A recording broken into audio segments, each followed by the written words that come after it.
Did we make it? Are we here? Are we alive? Is this my body? Oh man, what's going on, everyone? Welcome. Things look a little different. So, Big Daddy StreamYard finally turned off the lights because we weren't paying for it anymore.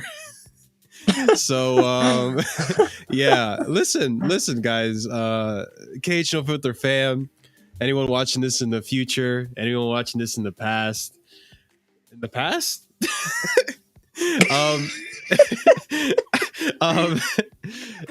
this channel, you know, sometimes, you know, you need money to run these things, and because, you know, we're still growing and there's still some growing pains in there, things are going to take time before they look pretty perfect. much, by the way. Yeah. We've been sanctioned. We can't. We've got no cash flow. Chelsea sanctions have been hurting KH No Filter football's business, and damn it, now we have to downgrade. But it's not really a downgrade. This is kind of like an upgrade, to be honest. Like, we have a nice animated background, which StreamYard doesn't even let you do. I can like some of the cool things we can do here, guys. I can have chat show up. So I'm gonna keep this on for a minute, just so when someone comments, it shows up. Let's see if it even works. We're testing out a few things, so I mean, bear with us as we figure out the software. But there you go. It's working. You see, you got Prime's comment right there. What's going on, CFC time? What's going on, Prime? Welcome. This is cool. This is just a different way of doing things. We didn't want to use StreamYard anymore.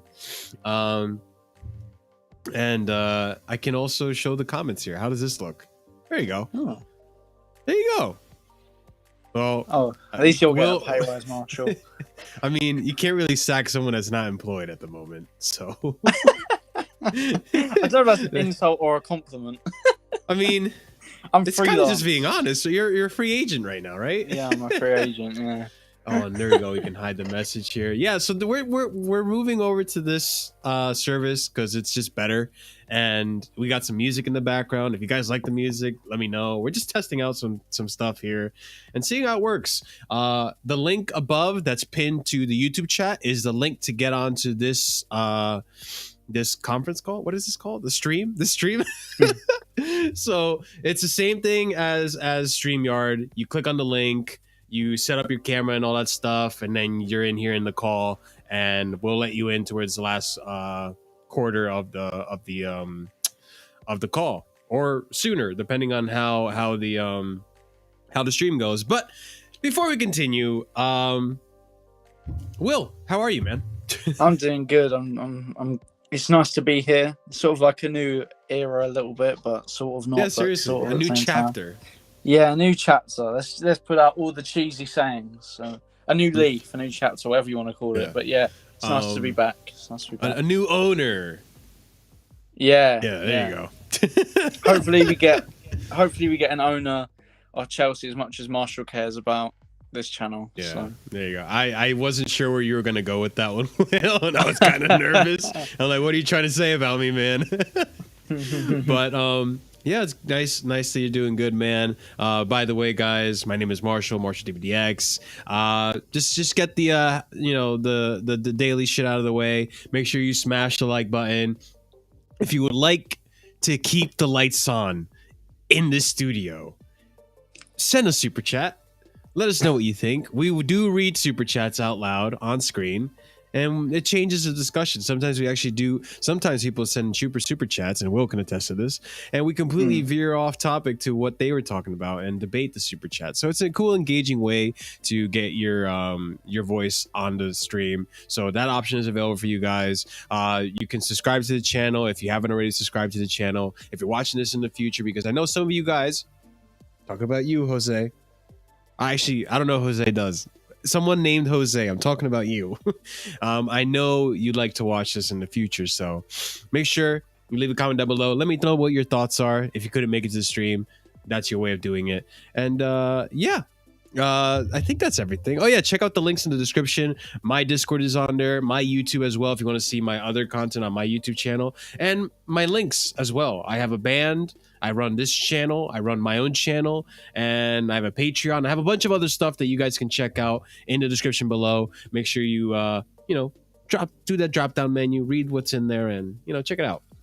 But all right, enough fun stuff. Enough of dilly-dallying. Let's get to the meat and potatoes of this spliff that Chelsea was turned into. Yeah, that game yesterday was baffling, to say the least. Yeah, I don't really know where to start. It's just I expected Brentford to be a difficult match because they gave us a hard time last time, but considering the form that we were in and the fluidity that we had going in, and even going into like a 4 in the back formation into this game, I honestly thought Chelsea would do more. I really thought Chelsea could do more. I didn't really understand what Tuchel. I think Tuchel takes an L on this one. I don't know if you agree on that one, Will, but 100%. I think Tuchel has to take an L for this one. I think he just got a lot of stuff wrong. And we'll get into it in closer detail. My OnlyFans is in my links down below in the description if you want to go ahead and check that out. Or, make sure you click on that links. Or you can access it by clicking the super chat button as well. That magically takes you over. If you send a super chat, it will unlock my OnlyFans link in my link tree in the description down below. So if you want my feet pics, you want to see my hairy legs, this is a joke for legal reasons. This is a joke. It may or may not be a joke. I'm just saying. But all right, back to the discussion. Yeah, Will, what are your thoughts overall on the game, and then we'll dissect it little by little. Well, I woke up today and sort of forgot that we played yesterday. And then I realised, I looked on Twitter and then realised, oh shit, we got beaten 4-1. And the bad memories came back of watching that game. But I think we've got to normalise being relatively critical when a manager gets things wrong. I know that you can make the argument, well, you don't know better than Tuchel. That's fine. No one's saying they do, but I think it's fine to have a bit of criticism every now and then. We criticised Jose at times when he was at Chelsea, Ancelotti, and other managers, Conte as well. I think it's not normal to criticise a manager because that was not good yesterday. The lineup, the shape was kind of disgusting. Yeah. It was footballing suicide how we set up yesterday. Yeah, in a sense, yeah. The way I get why Ruben played, but the things that Tuchel said, like he paid him because he's tall and physical, I think is kind of awful. That sentence should never really be said. So before that interview, why did you think Ruben played? I thought Ruben played just because he wanted to. I thought originally we were going to play a 3, but then I realised that Ziyech is playing, so I was like, oh shit, it's going to be a 4, isn't it? And I thought maybe it'd move into a 4-2-3-1 because you'd have Ruben and Kante both as the double, and then you'd have Mount as a 10. But it looked more of like a little bit of a 4-3-3 with him sitting. And Ruben is quite a tall person, but if you're asking me what his strengths are, I want him playing as an 8. As a playmaker, taking on a man, laying off the ball, just being a playmaker. You don't want him on ground duels because I don't think he'll win. He doesn't win a lot of ground duels compared to Kante, Kovacic, Jorginho, even Mount. He doesn't win ground duels in comparison to them. I just thought it was a really weird lineup, and to not play.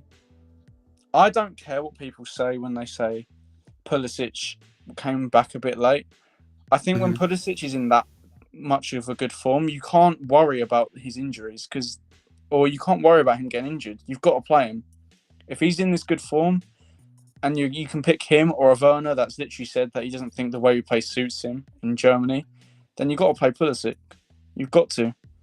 It just I didn't get it. I didn't get why Kovacic didn't play. Jorginho literally got allowed to come home early. I don't know why he didn't start.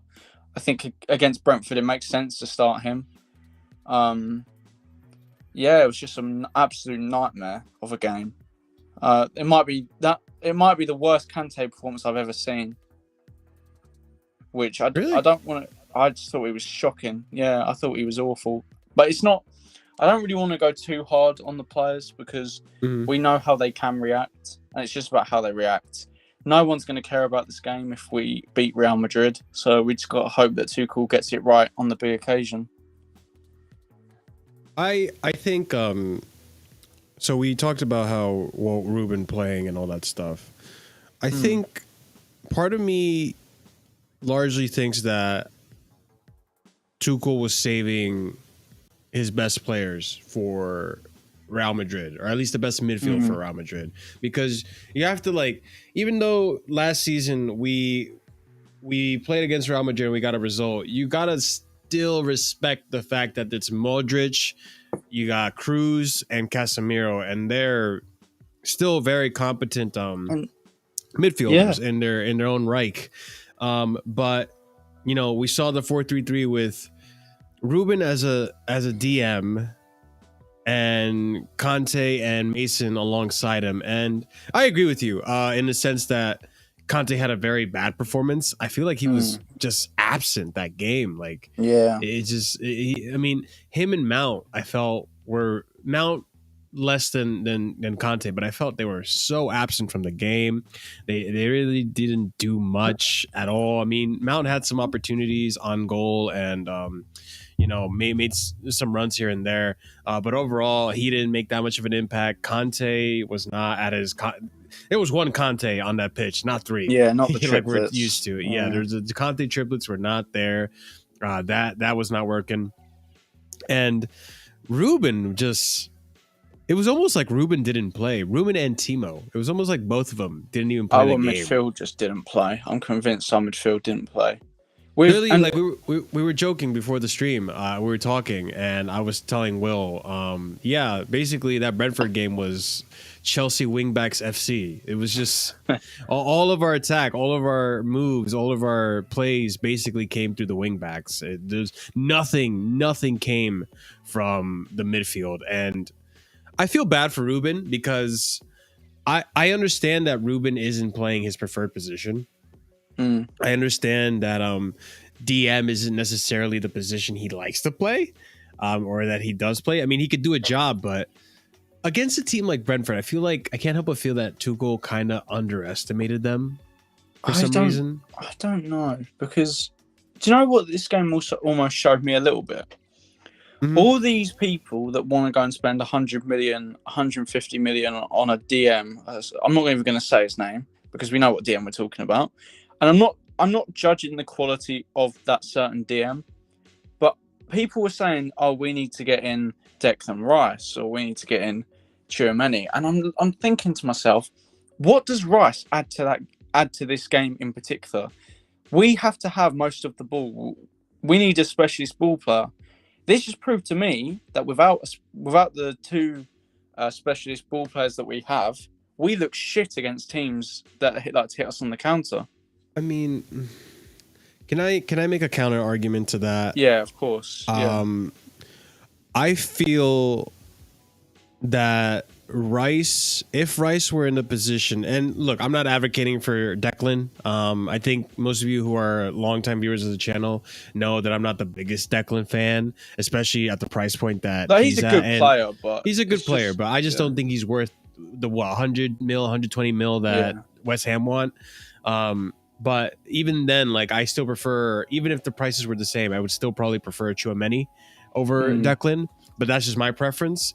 But I think if you put Declan Rice in that game yesterday against Brentford, I just think the overall awareness of where to position yourself and where to be and what to do would be so much better than Ruben.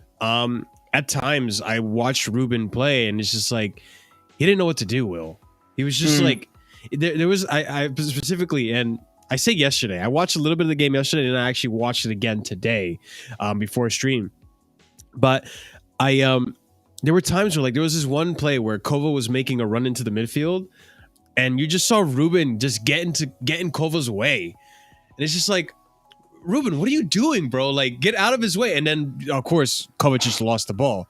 It's like, it's like he doesn't really know what the hell he's doing in the DM position. Sometimes he's just standing there, just watching the ball.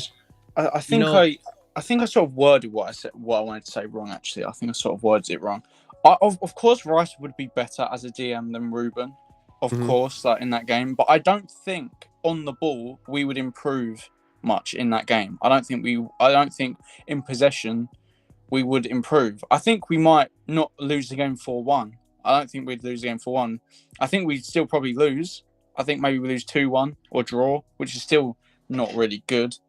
But I completely understand what you mean. I just think for the money, I would rather renew Kante. I know that's risky, and I know that's really risky. But I sort of thought Kante was done last year, and look what happened. I would not write off Kante yet. I would not write off Jorginho. Kovacic can get penned to a 7-year deal if he wants to, give him anything. Yeah. And then you've got, if you spend, I think there's Kamara at Marseille, who's really very talented midfielder. 10 million he's available for. Get him back, give Gilmour and Gallagher a chance or whatever. Mainly Gilmour, because I think Gilmour's fantastic. I know he's had a shit year, but yeah, I think it's his fault. Gilmour would have helped yesterday, I think, personally. I think there's the thing. I think what you're saying is a little moot, because I feel like almost any DM, even a Conor Gallagher, probably would have performed better than Ruben did last night in that position. I just think, I don't think it's Ruben's fault. I just think it's Tuchel's fault for putting Ruben in that situation.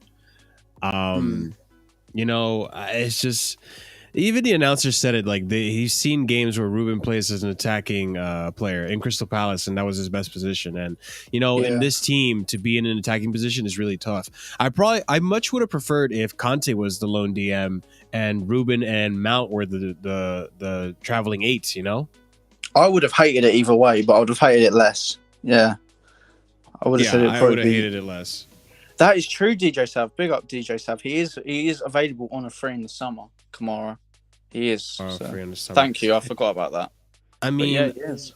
It's kind of sad because, like, I can't even think about transfers right now because of the situation we're in, where we can't even make transfers if we wanted to. I think it sort of ties in though with with itself, because I look at that squad and I think we've got some absolutely top-notch footballers.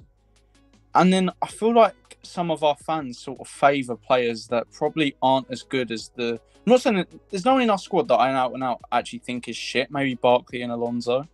Maybe they're the only two that I think are shit. Oh, wait. We have to talk about Alonso, but continue. Yeah. They're probably the only two players that I think are really like awful. Maybe, I don't want to put Sarr in that category, but he's kind of near it. But you've got those, and then everyone else I think is a decent level footballer. But it's just, when you look at the difference in levels between some of them, there's a massive gulf in class and quality. I'd say you've got Silva, who's our best player in my opinion. Then you've got the Kantes, the Rudigers, the Kovacic's, the Jorginhos, I'd say. You can argue Jorginho. Other players would say Jorginho's probably a tier below, maybe even less if you don't like him. But I don't get why Jorginho gets the amount of hate he does. I don't either. You've got the good players that have potential, like, oh shit, I forgot to put Reece in that amazing level. But then you've got like the good players that have potential, like the like maybe the Mounts you've got who are good. You've got the Ziyeches who are good. You've got the Pulisic, I think, is a level above both of them, but you've got Pulisic who's good at the moment and has potential. And then you go down, and obviously Havertz as well. Then you go down another level, and you start to get to like Saul, who's a decent footballer, but not enough to show it. It's like, then you get to like Werner, and then it's like, then it start up. But when you get to Werner, you start to think, holy shit, how have we spent 50 million on Werner? How? He's on 275 grand a week, and I can't believe it. Actually, I can't believe he's on that much money. And I don't dislike Werner. I don't hate him or anything. And I don't want to sort of blame it on him. But yesterday, that is abysmal. He did nothing. He did absolutely nothing. He ran around a little bit, got a bit sweaty, and came off. Absolute shit. That's an awful performance. Got a bit sweaty. He was a road runner yesterday. I'm glad you brought up Timo because we were going to talk about that. Nick, or anyone who wants to join the stream, we are now on Restream and not StreamYard. But the stream link is pinned to the top of the chat. It works similarly to StreamYard. Will, how did you turn off your camera? I don't like. You had to go in with your camera on, but you can turn it off in the backstage. Yeah, I think you can turn it off back. I think you could turn it off before you come into the backstage as well, but it's just a matter of yeah, you just have to look into it. But that it is available there. If not, just put your phone face down or something. I don't know what to tell you. Yeah, you can cover yourself. You can cover yourself. But the link is up above if you guys want to join towards the end of the discussion we're gonna have. But so Werner. Okay, I'm just gonna say it like it is. How do I say this without sounding shocking here? Well, okay, I agree. I think he's done. I think he shot up confidence, but I don't necessarily think that yesterday he was even the worst player on the pitch. I think you're not agreeing. You're not agreeing, which tells me I'm already going down a bad tangent here. But hear me out. I think a lot of players on that left-hand side, you could put Cho, you can put Pulisic there, Ziyech, whoever you put on that left-hand side. I think they absolutely suffer when they have to play with Marcos Alonso, especially when it's four in the back. Four in the back with Marcos Alonso, Tom, my man, Tom. What are you thinking? Tom? Can I call you Tom, Thomas? Tommy, what are you thinking? Tommy. There you are. Tomathan. Why are you putting Marcos Alonso as a left back? All of us know Marcos Alonso cannot play left back. We saw it last season.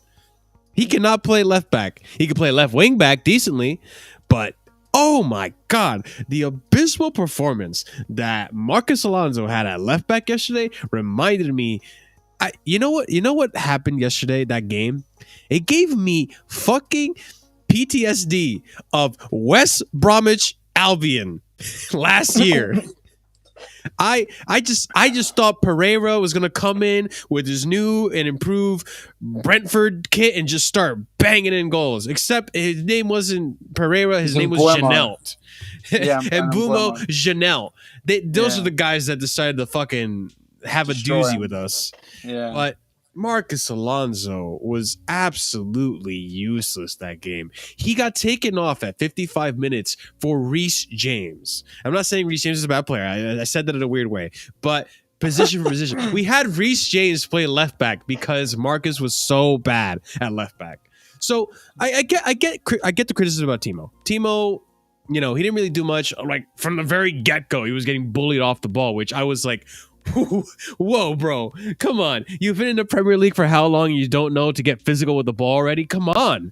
I mean, it just overall that attack wasn't that great, but like Timo wasn't anything better at all. But like overall, like I felt like he was just better in the sense of like, okay, he didn't lose the ball as much this time. This is the standards I have to put up for Timo, right? He didn't lose the ball as much this time. He was making runs that, unfortunately Marcos Alonso just didn't find them so many times. Oh, the passes Alonso made now always either overhit or underhit. They were exactly, Will. They were either overhit or underhit to Timo all the time. And I was like, I get Timo's not playing a great game, but I also kind of feel bad for him because look at who he's playing with.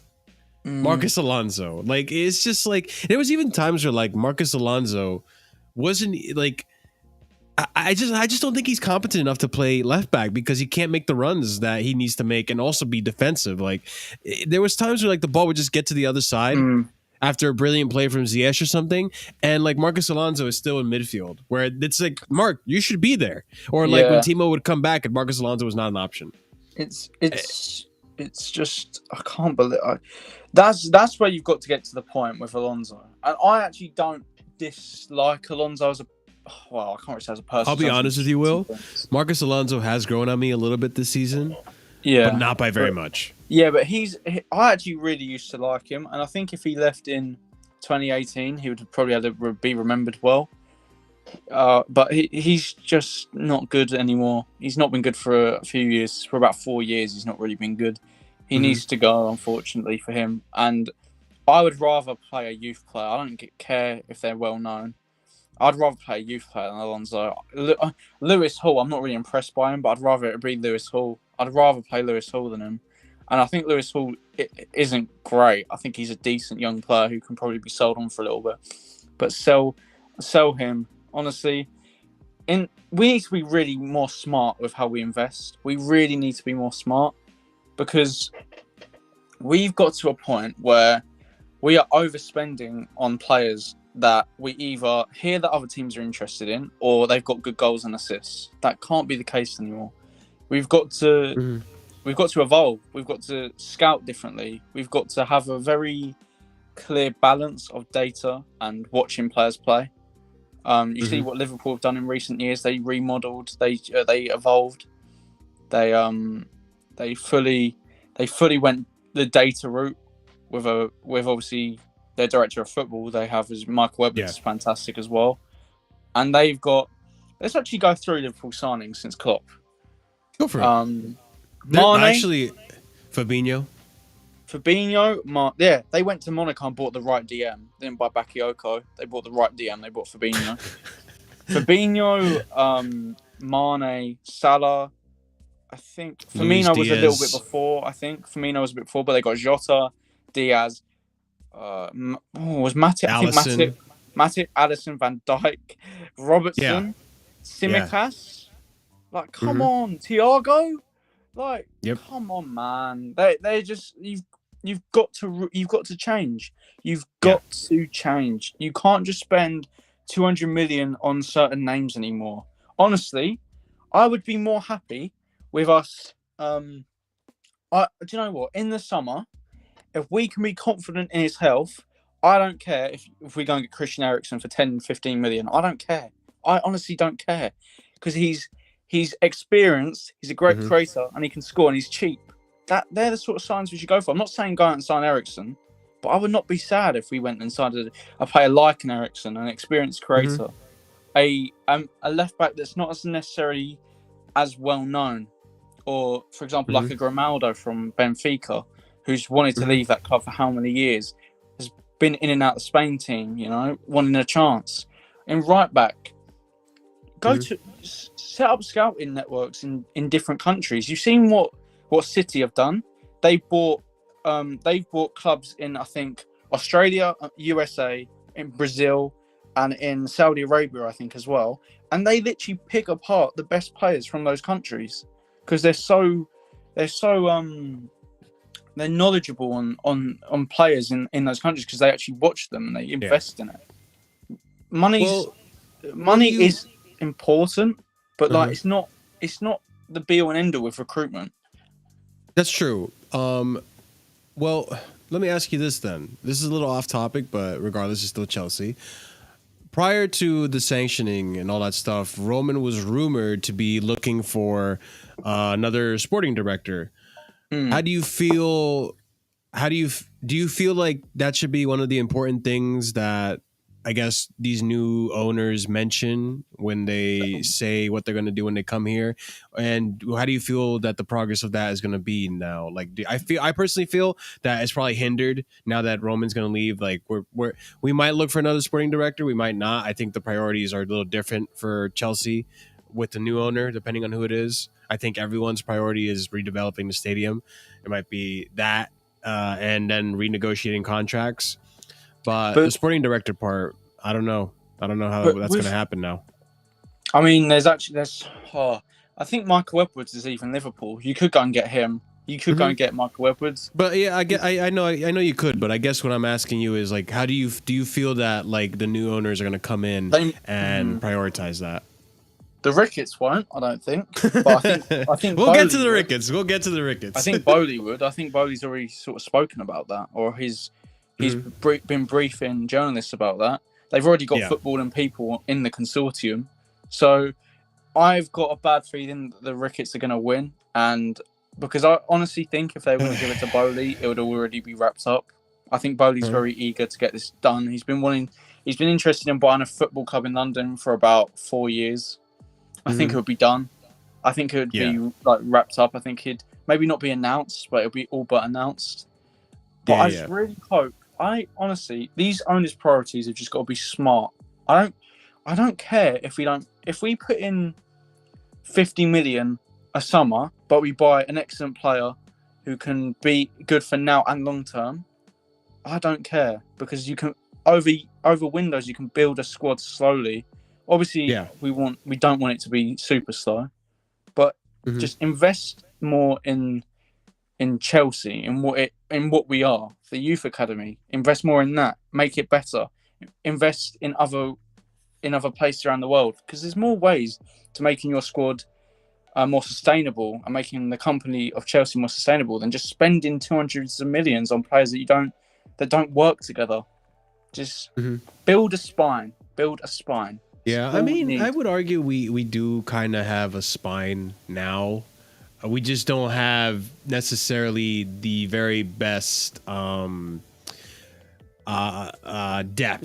that we thought we had. Well, we have a spine for the most part, but we don't have a skeleton, like a starting 11. You know what I mean? Like, we don't have a starting 11 that's consistently playing. Our spine is sort of rotting in a ditch, because, and I'm not saying that's because they're declining, but we've got Rudiger, who's going to probably leave now unless we can get a new owner sorted. You got Christensen, who's going to leave, who could be a part of a future spine. You've got Silva, who's got 1 year left probably in him. You've got Jorginho, who might go back to Serie A. You've got Kante, who might also not leave, but maybe his game time will be limited. It depends on who we bring in. You've got Mount, who I guess is good, but he's inconsistent. James, I think, is the only player that we've got that I think long-term 100% is going to be the guy. And I think a lot of Chelsea fans have sort of changed their stance from Reece James has got to be the captain. They want Reece James to be that guy, and I think Reece James might become the poster boy of Chelsea and be that captain and that person everyone looks up to, a little bit like how JT was and Lampard or whatever. But you look at past squads, you could take off a player and bring on John Obi Mikel. A player of John Obi Mikel should not be a bench rotation player. He's one of the personally one of the best midfielders I've ever seen play for Chelsea. John Obi Mikel, unbelievable player. Love the guy. Top world-class footballer. But we were bringing players like him off the bench. Yeah. That just blows my mind if you think about who we bring off the bench now. Yeah, that's why, like, you know, in terms of depth, I feel like we definitely need better recruitment. We can't have Barkley, you know, after the game yesterday, you know, Ruben, you know, you can't have that either. Werner, you know, there's a lot of bad signings here, which is why we don't have like a solid skeleton, you know, because we don't have solid, consistent players. We have good players that go, like, even like, you know, I'll admit right now, Pulisic and Ziyech, like, I don't even put them in the skeleton or the spine of the team.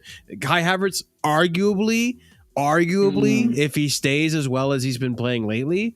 But, like, you know, with these players, it's been so on and off that, like, it's so, like, the players you named, they've been the most consistent players. That's why I say, like, we kind of have a like a spine with Rudiger and all that. But you're right, they are aging. They're not going to be here for a lot longer. You know, we would like one of those people in the spine to be like a younger, like a 27-year-old or like a 26-year-old. Like Kovacic actually is a part of that spine.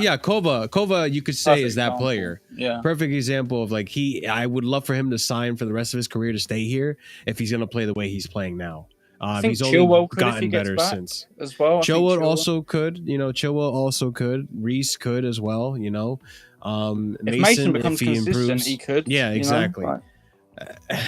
But if Mason becomes consistent, that could happen too. I'm sorry, I got so distracted by this comment. Wait, Marshall, can you put the comments on the screen actually? Yeah. I pick and choose. But yeah, which one did you want me to put on the screen? This one? No, could you like do it so it's like the format of them, like when they pop up, it will pop up on the side. Oh, you mean this thing? Yeah. All right, we'll do this for now. But yeah, that you made me laugh with that one, bro. Yeah, it's a good comment. It's a great comment. It is. But yeah, so I hopefully with a new owner we do get like a sporting director so that we can properly start to build a team and like give the manager what he wants, hopefully, or even better, you know, like I don't know, like I want Tuchel to get what he wants. But just to come back to the game, there's two things that I do want to talk about, maybe three, or four or five. Okay, as many as I want. What did you think about Ziyech's performance yesterday? Do you think he was bad, or do you think it was just like he was just a victim of the circumstances? Definitely the second. I don't think. Oh, I think of all Marshall. I think Ziyech has kind of grown on me a bit this year. I think he's, and I'm happy for him to stay. I think he's given as much as everyone else, if not a bit more. Yeah. So yeah, when he was on the ball yesterday, I thought it was actually kind of good. But then he wasn't on the ball. I think he was quiet.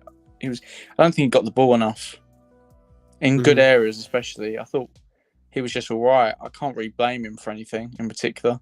Yeah, I feel like yesterday, he actually was one of the better attackers. Actually, I mean, it's up there between him and Kai, because Kai, like, despite there not being goals and not being really clear-cut chances, they weren't losing the ball. They were making runs where, you know, even Aspie had a howler yesterday, man. Like, Aspie was just not in it. Like, something, you know, again, they were just shook yesterday. I don't know if it was international break. I don't know if Tuchel just really got it wrong. I don't know if the protest got to them. But, like, Aspie was just not in it, and there were times where like I would see Havertz making a brilliant run and no one would find him. And I think it was the same thing with Ziyech too. Like they were making good runs, but there were also times where they were just standing at the front and not really doing anything. I think after the third goal, they were just deflated. They couldn't believe it. Or the second goal rather. They couldn't believe that they were losing this game. But I thought Ziyech was probably maybe our best one, because he had this brilliant shot that was saved. He was trying to make opportunities and chances, but he just didn't really have that overlapping runner. And it's unfortunate because I'd hate to see, I'm not on Twitter, but I would hate to see the fan base rag on Ziyech for yesterday's performance. Oh, no one did. I saw no one did. I hope not, because just yesterday's performance, it's just unfair for Ziyech, because whenever he's on a good run of form, he gets hurt.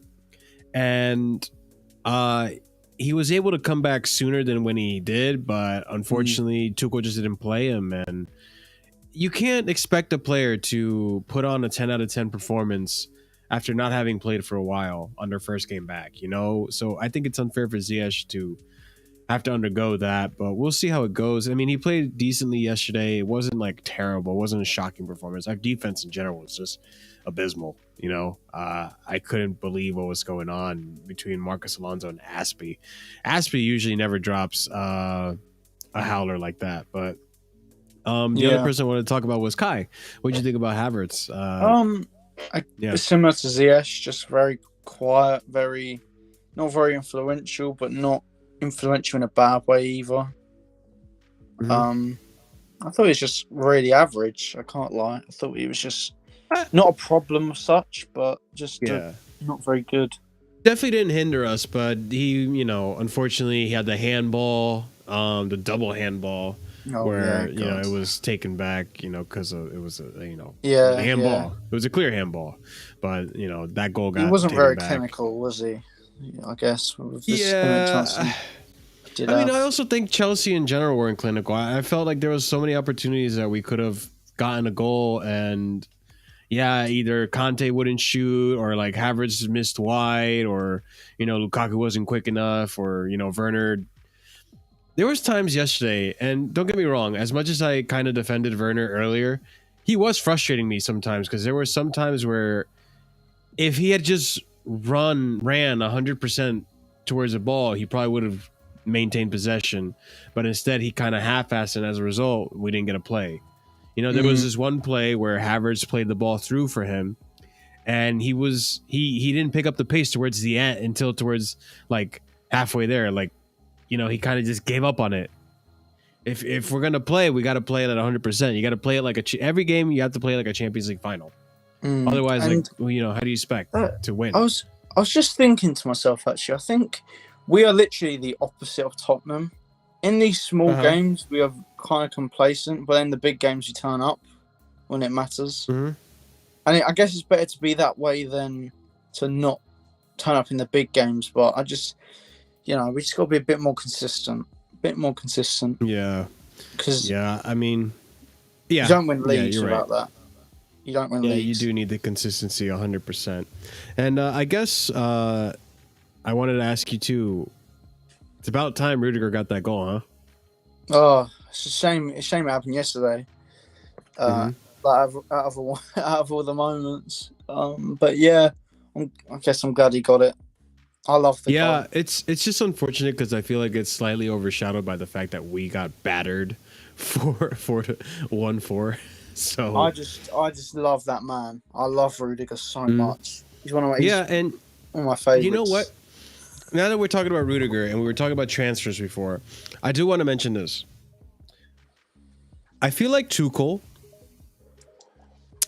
is well aware of what player he needs and what player he doesn't need. And I think this has impressed me as a manager, right? I don't think many managers put this much thought into it. He actually read, or someone read to him, one of his assistants told him about that clause in his contract that if Aspie played a certain amount of games, he would automatically have to extend a year. The fact that Tuchel knew that and knowingly played him is like 4D chess to me. I don't know about you. I don't know what you think. That made me respect him so much more because, dude, he's so involved in the team that he knew that about his clause and purposely triggered it so that he could have Aspie for another season because he realized how important Aspie is to the team and how good he is to the team. Like I don't mind Aspie this season. I thought Aspie this season has been pretty solid. Yeah, I still think he can have another season, just not against the big games like Liverpool and stuff. Go on, Will. Can I be honest, Marshall? With Azpilicueta, he's one of my favourite players ever. Probably in my top 5 favourite ever players. Okay. But he for me, his extension would, for me, only really makes... I mean, I know he's extended it now, so it's not really even... I don't even... There's no point in me even re-saying this, but for me, he would be like the cherry on top of the cake. Like, he would be... Like, if we either re-signed one of Christensen or Rudiger, and then got Aspie, it'd be like, oh, nice, Aspie's staying as well. If we just keep Aspie, I'm going to be a bit disappointed, which I know is not really a club sport. Okay, well, I mean... The reason I even brought that up, we were talking about Rudiger. Let me get to Rudiger. With Rudiger, after that goal, you saw how he went straight to Tuchel and celebrated with Tuchel. And just, I really think that Rudiger knows that he needs Tuchel to be at this level. And I think Rudiger also knows that he wants to stay at the club. He wants to stay at the club. He loves the club. He loves the locker room. You know, he loves Tuchel. I think he really wants this to work. And I think the club and Tuchel, when he talked about it in his press conference, he seemed really, really, really like confident that Rudiger's going to stay.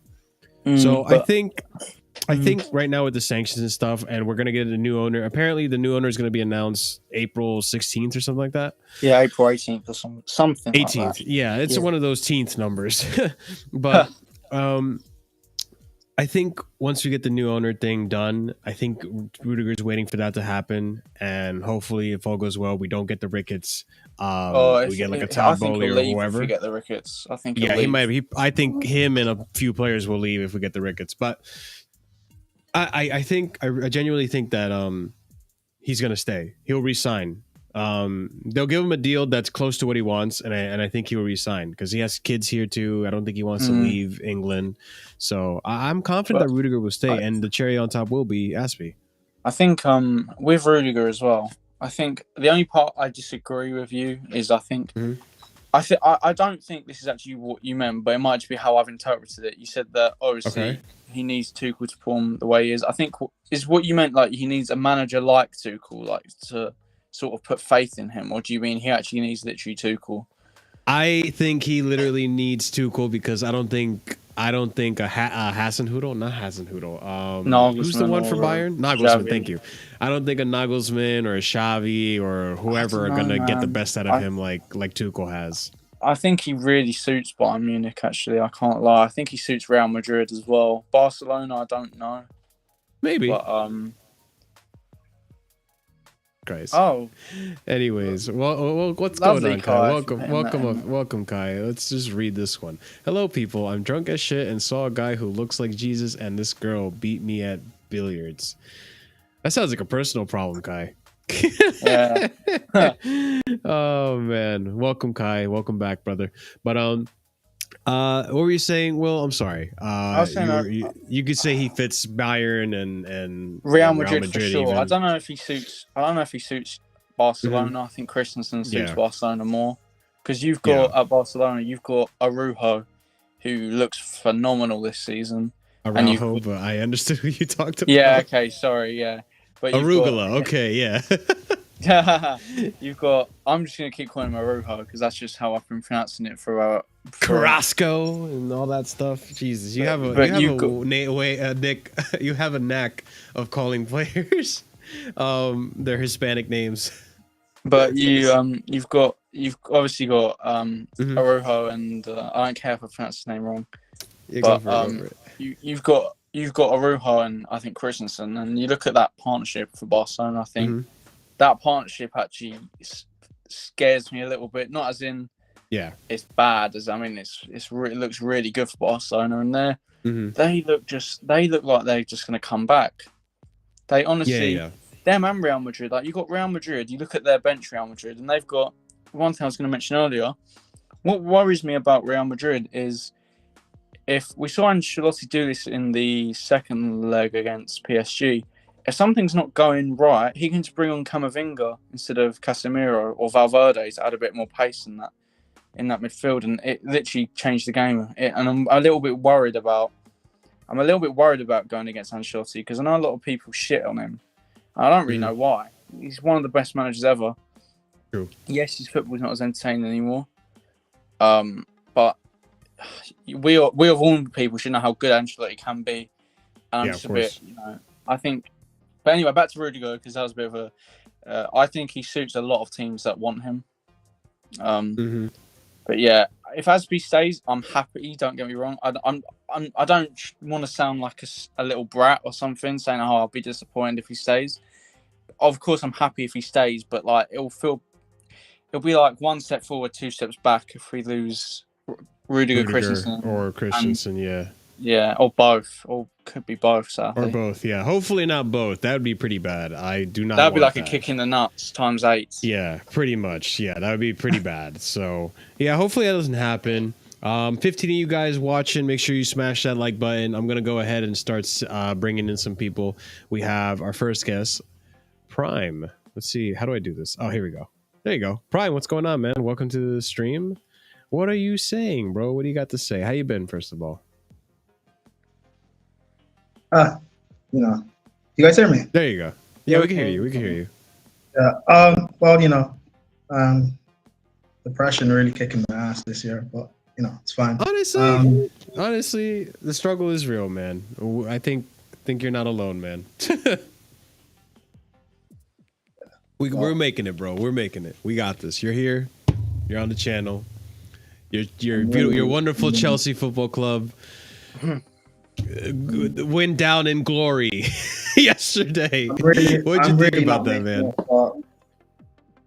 I'm really not making it, but I guess it is what it is. I don't know. People overreacting and stuff to the result. Like, I've listened to the stream, by the way, since you guys, I guess, started, or maybe 2 minutes into when you guys started. But yeah, like people overreacting and stuff. Like, saw Chelsea Twitter after the game. I've been in like 3 group chats of different Chelsea fans complaining about players. I listened to I was on Lewis's stream earlier today. I did a stream earlier with Matt, and now listening to you guys and stuff. I'm like, I kind of view this game as a bit of an anomaly in terms of the scoreline, anyway, and the performances, because the same way last year we lost to West Brom 5-2. Like, I don't expect that to happen again. If we lose badly against Southampton or against Real Madrid, then we can look at it as a bit of a pattern. As of now, it's just, one of those things. Individual players, I don't know. Like, I don't believe necessarily. It's tough. I don't believe necessarily all of our players are bad per se, but they. Why is my thing so dark? I'm not sure. Sorry, I don't know how to fix that. But whatever. No. What am I trying to say? I don't necessarily. Even though I may say it, I don't necessarily believe per se all of our players are this bad in terms of like, say a Lukaku or Werner or Alonso or whatever. I think some of them, if you put them in a certain system where they're allowed to flourish to their strengths, they'll show that they're good. But we've got such a mismatch of players, and something Will said earlier is something I've been harping on about since I've been doing football YouTube.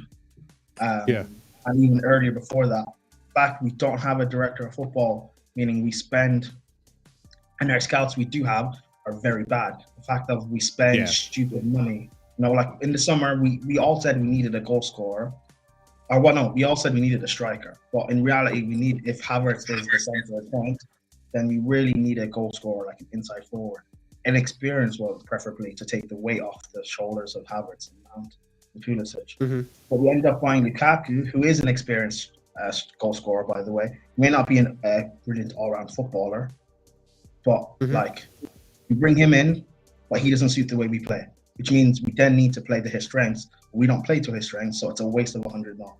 We spent someone like we buy Werner, who I've been watching him in the Bundesliga for years. I know what he can actually do, but he's someone who thrives off of creating a lot of chances for him, running into space, and the repetitive chances means he's going to score eventually, and playing with confidence, which is why he plays well for Germany. This season, he's been scoring more or less every game when you look at his stats. And what he said is true, that environment in Germany is perfect for him. He doesn't have that sort of environment here at Chelsea where he can be, where he's praised, where he's loved, and he's allowed. The system is built for him to thrive in. He doesn't have that here. And that's a waste of 50 mil. So that's 150 we've wasted. I know you love Marshall, but I don't. Like, I didn't want us to sign him. When the first season we played with Frank, the first season we played with Frank, when we played Ajax in the group stages, I don't think he did anything against us in terms of how he played. I know he scored and got an assist, but 2 games, I don't think he did anything. We signed him last season. I think he was poor. He's been well. He's played well this season, especially the last few months. But still, in the long run, I don't know whether or not I want to keep him. But he's also a player of his profile. Does he suit what we want to do going forward in terms of when we signed him? We signed Havertz because Bayern and Real Madrid were interested in him, but they weren't willing to pay the money this summer. We had the money to pay. We needed a goalkeeper like 3 seasons ago, and because Courtois just stopped coming to training and left. Up and snaked us, and we had the chance to sign Alisson, and I believe if we put the money down, we would have got him. But instead of doing that, we were haggling around, and Alisson went to Liverpool, and then we just spent 72 mil on Kepa because of a release clause, but we didn't actually scout him. We did the same thing the season beforehand. We did the same thing the season beforehand. Yeah. Prime, I think we get I think all of us Chelsea fan, we know the bad signings we've gone through. I think I think that what was the Conte season? That was like the big tell. Like we do not know what the hell we're doing when it comes to these signings. So I 100% agree with you with the whole director of football, the Michael Edwards. Like it'd be amazing. I just I'm worried because I do want that to happen. But because of all these sanctions and all this stuff happening now, it's like now I'm worried that that's not going to happen. I'm worried that like with all these promises and all the, the 8 points that the Ricketts brought up today, which I didn't even get a chance to talk about, but I guess we'll do that next time. But even with all these owners and all this stuff happening, I feel like none of the owners are really prioritized on getting a new football director, and I feel like in the course of time, I feel like that's just going to get lost with all the other things that we have to do, which is stadium renovations, re-signing Rudiger, making sure the women's team and the youth club get expanded and all that such. There's a lot going on with Chelsea right now, so it's like I'm just worried that it might not happen. I want it to happen though. Everything that's going on with us, like in terms of the players. Christensen and Rudiger especially being essentially leaving on a free. That people think that's because of Marina, but it's not. Yeah. Because before Tuchel came in, Christensen was looked at Chelsea as a joke, and as was Rudiger.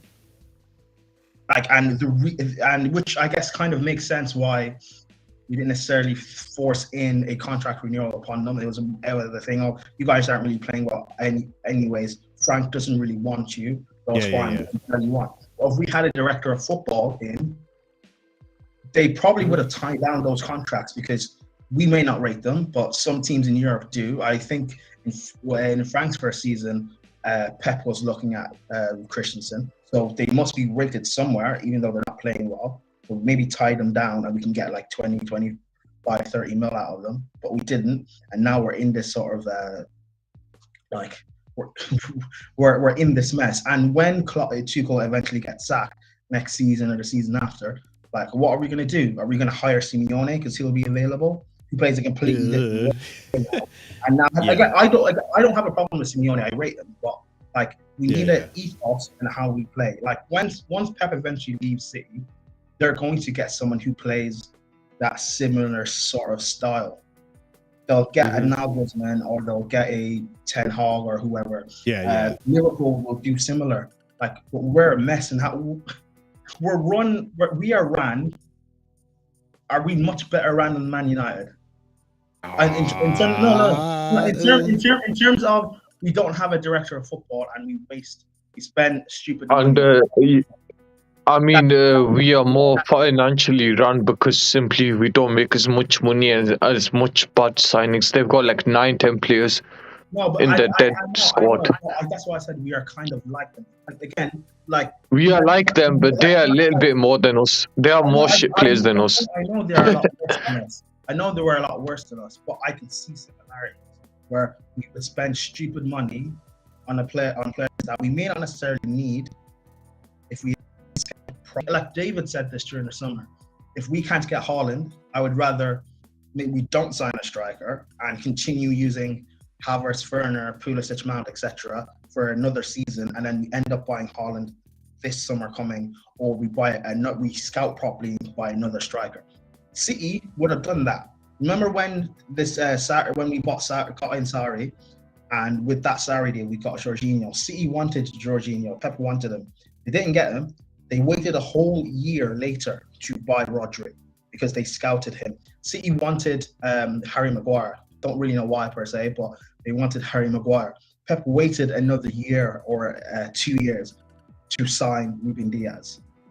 That's elite scouting. Bayern do a similar structure where they wait for players to run down to get them. You need to be run properly because again, if we're trying to like catch up with City, we're not going the way we've been ran. We continue along that and not have a director of football. We won't catch up. We'll win the odd Champions League or whatever, but like we haven't won a title in 5-6 years. Yeah. Yeah. Just real quick, I just want to make sure everyone gets their say as well. Nick, is that you, Nick Blue? Are you there? I think I can hear them. I'm not sure. No? All right, I'll just keep you in the background. Oh, there we go. We got something. I think he doesn't know how to use Restream. It's a bit weird compared to StreamYard. It's different. It is different, but I hear you now. Can you hear me now? Yeah, we can hear you now. Oh, you can?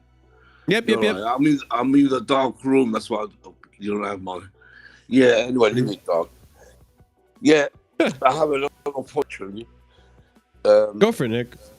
Yeah, first of all, I don't know, is someone's mic on? There's a lot of interference. You know, if you're not talking, if you switch your mics off, maybe better. I don't know. I don't really hear any interference. There's background music if that's what you're talking about. No, I don't have any backup music. No, I mean, sometimes someone mic is on and. Okay. Anyway, I don't know. It works differently. I'll finesse this as we use it more often. Yeah, it's different system. I see. Yeah. I've got a few, a lot of points really. Let me put the light on because I look stupid in the black. Yeah. Nice to see you, Nick. Yeah, I've got the lights on now. Yeah, look, yesterday was the unbelievable day. Starting off, supposed to have these great big protests. I was one of them there with just 200 people. All of us were expecting thousands to be there, especially because it was a match day. Thousands were coming out the station from 12:30. They were all coming in, but they were going in the ground for a drink and ignoring us. You know how that felt when they walk past and ignore them. And we were trying to bring them across the road.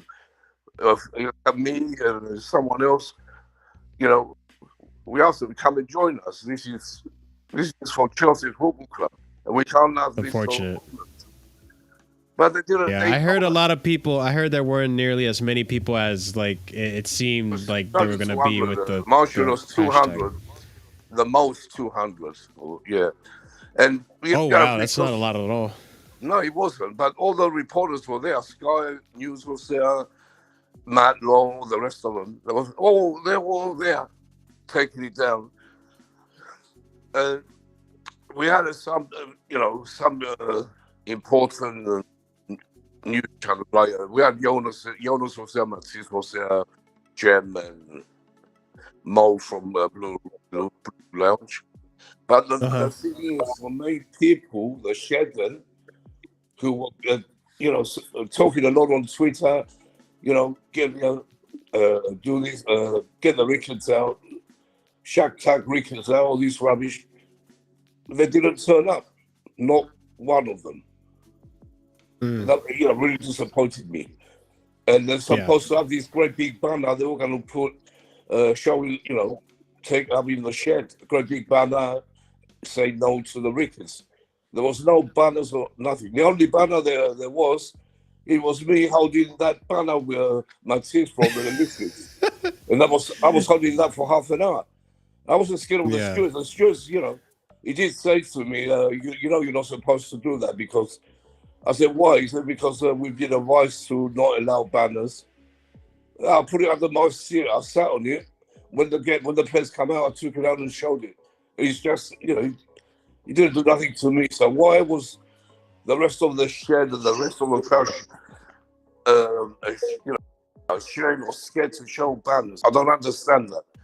We never listened to stewards in the past. Or Bruce Back. I know it's something to do with him. He probably told them, this ain't happening because he's with the Ricketts. He wants them in, but when they do come in, look.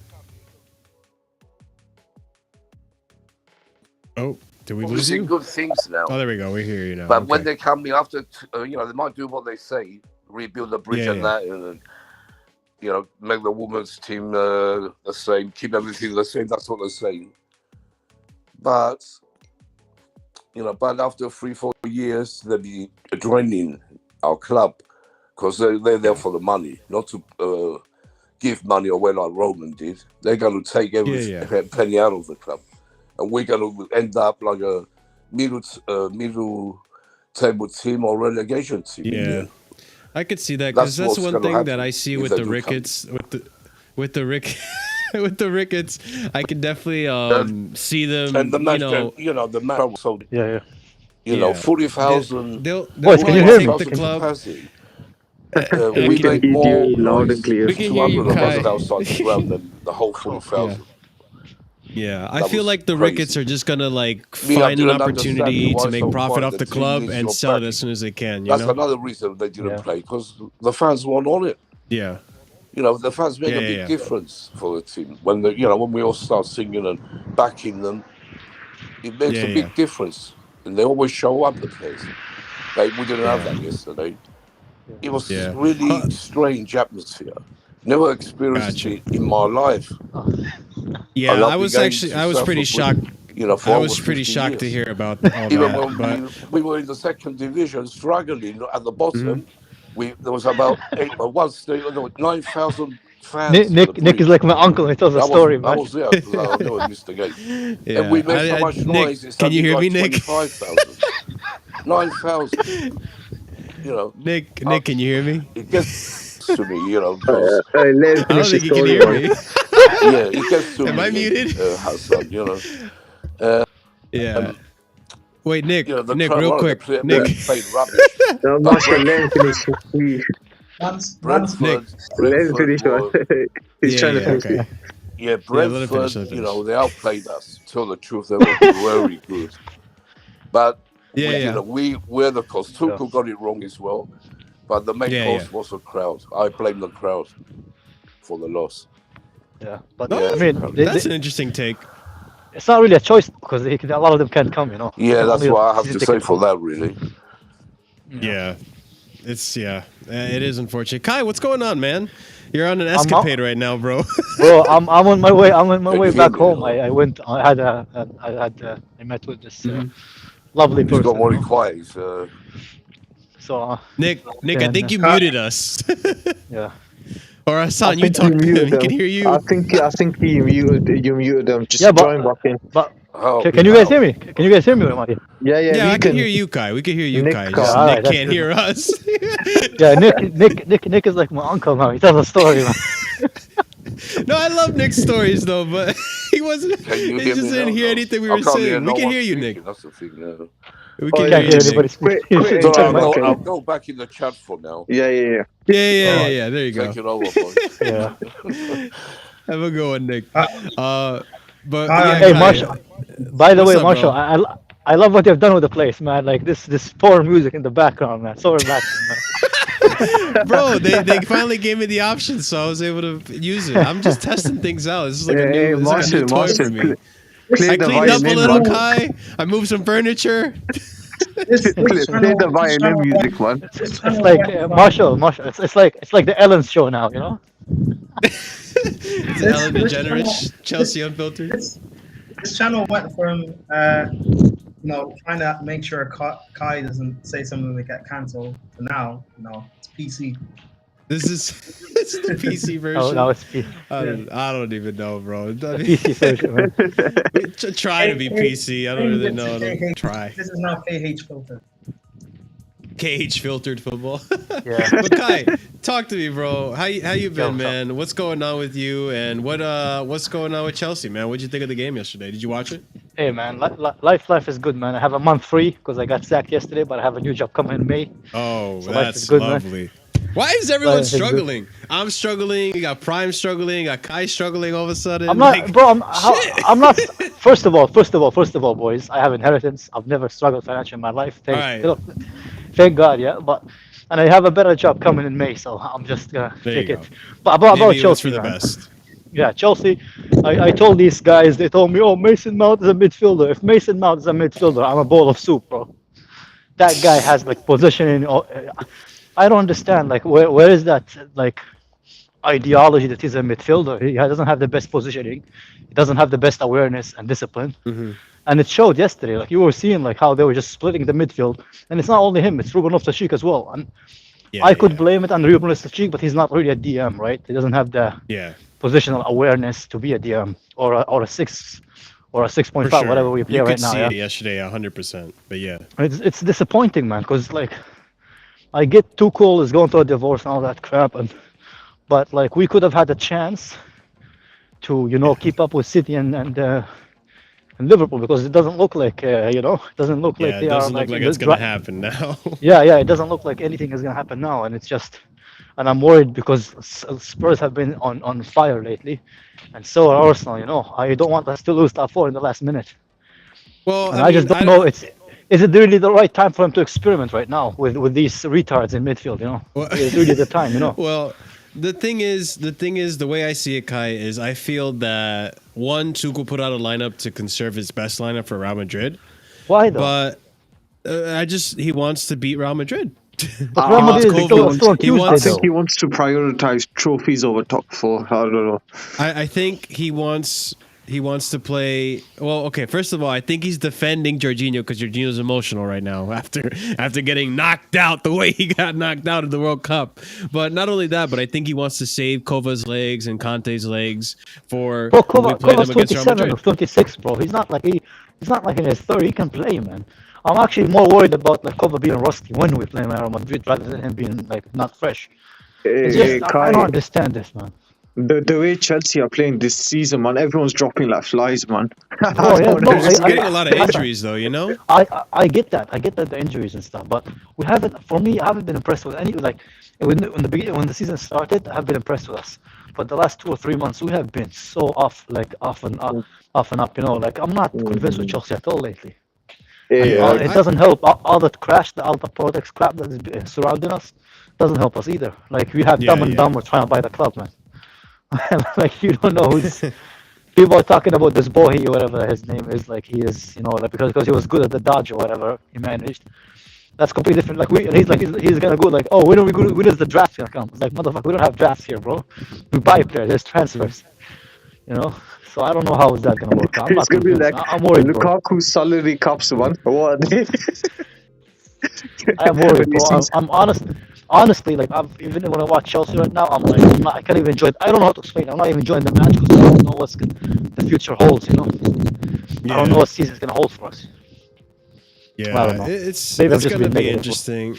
I mean, look, like I did honestly think that yesterday was a good opportunity for us to stay in the race.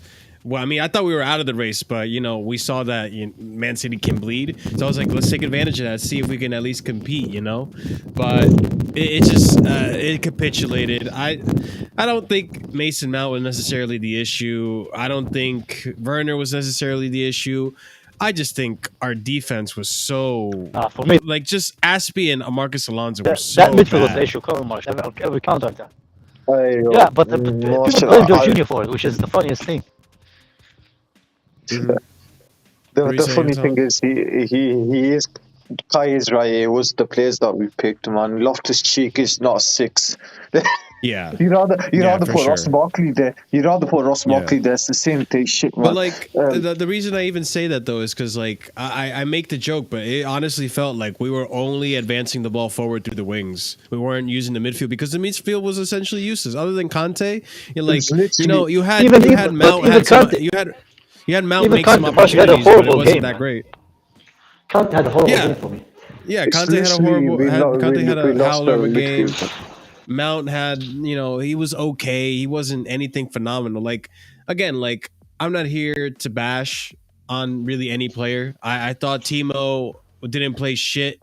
I thought Timo was okay, but I think he played worse than it looked because he had Alonso to partner him. And Alonso, I honestly think Alonso and Aspie had the worst performances of all of our team.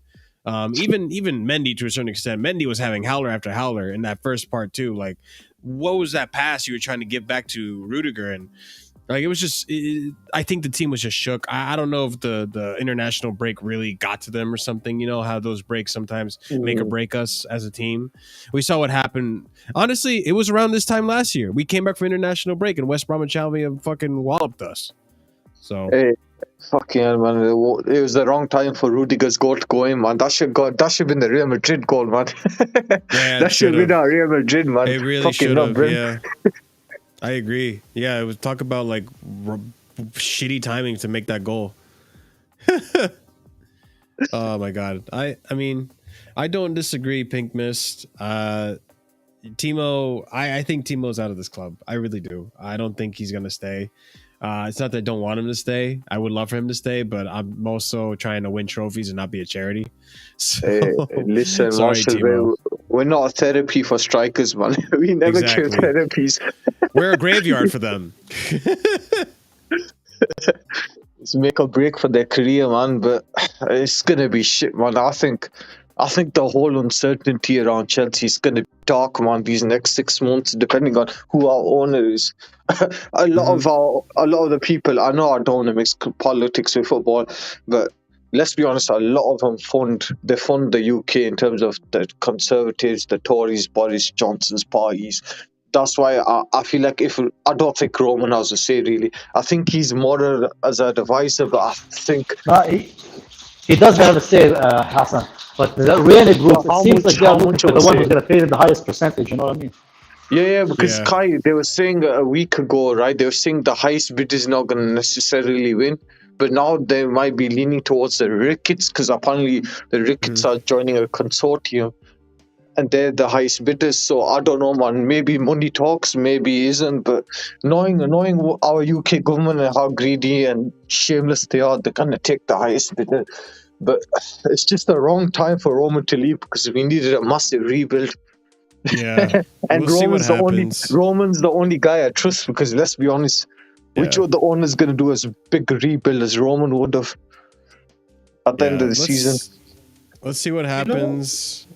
We got April 18th or 16th for the announcement. Go on, Prime, and then I want to end the stream.